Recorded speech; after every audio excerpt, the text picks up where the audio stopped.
You know, I always talk about fundamentals. One of the tools I use just for myself to keep in mind of the head movement, you know, I'm really used to moving my body, keeping my hands up, chin down, shoulders up.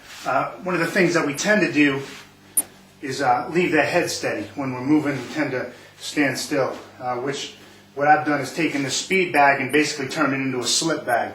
Slip bag, you don't need to get too caught up in terms, but it's basically a boxing tool, but you could use it for anything. I'm certainly in a lot of different styles and arts. I mean, I enjoy it. So what I use this for, or what I've done actually, I'll start at the beginning. This is a cheap bag. It's a speed bag, an Everlast speed bag, probably $5 or $10. Funny story, or interesting story, my wife loves this story, is that bag in the background, I used to have anchored to the support beam over there. And over time, through the violent motion of the bag and striking the bag, it moved the beam, subsequently moved the subfloor, and cracked all our tile in the kitchen. That she just thought was hilarious, as you can imagine.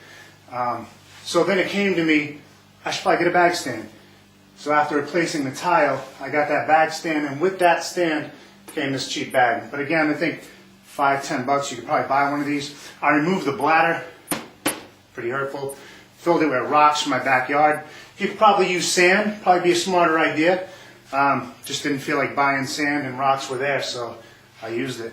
Now, what I personally do in the context of this and head movement is it's basically designed, there's also slip lines, but a slip bag, not going to stay true tradition, not going to stay to tradition, I should say, when it comes to using a slip bag. But what I use it for is basically that, it's that timing. So whether I'm striking or whatever weapon I have, right, I'm getting used to that head movement, which is fantastic. I mean, if it hits me, it's not the end of the world.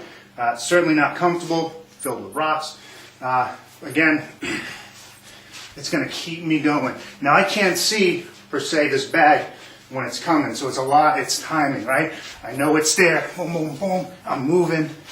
I know through that timing that it's here, but I'm moving with the kind of moving with the flow here. Boom. You know, a little tip I'll give you when you're using this, it's not obviously your head. You're not just feigning your head off to the side. What you're doing is you're basically kicking your hips. You're kicking your hips out this side. It's going to move you here. That side, move you here.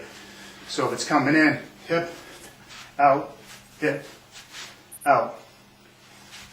Boom. Arm sinking straight down and getting out of the way here. Now after a while you get used to that movement. Right? Also, you know, I talk about the train track theory, getting out of the way. Your movement, you're off to the side, you're in and out. You're going to introduce punches or strikes. Boom, boom. You get hit, that's fine. Move it. You know, another thing I like doing with this bag is I vary the heights. It's really easy to get used to the bag when it's at a certain height all the time. And I just use some paracord here and anchored it to my beam, is that I will move the height.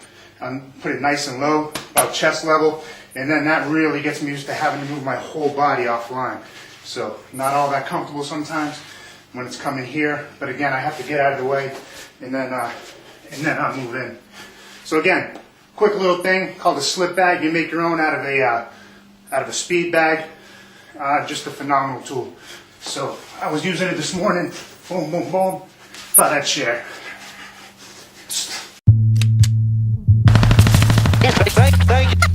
Thank you and good night. Take care of yourself.